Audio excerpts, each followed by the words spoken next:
বিয়ে না করেই ১৭৫ জন বরযাত্রী নিয়ে খাওয়া দাওয়া শেষে বিয়ের আসর থেকে চলে গিয়েছেন বর। গত শুক্রবার ২০ সেপ্টেম্বর বিকেলে নরসিংদীর শিবপুর উপজেলার সাধারচর ইউনিয়নের কালুয়ার কান্দ গ্রামে এই ঘটনা ঘটে। তবে এই বিষয়টি বৃহস্পতিবার ২৬ সেপ্টেম্বর জানাজানি হয়।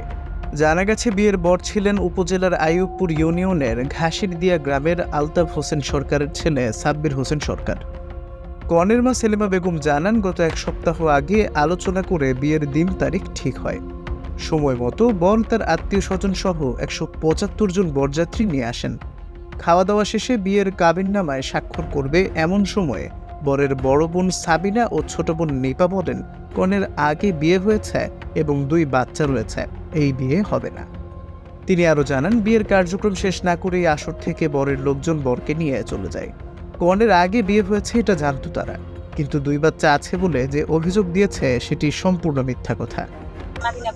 তারা অর্ধেক রাস্তা বলে গাড়ি অ্যাক্সিডেন্ট করছে, করে ২-৩ বারে হেরা গেছে। বিয়া করে ১০০ জনের কথা বলা, তারা আমার বাড়িতে ১৭৫ জন লোক আমার বাড়িতে গেছে।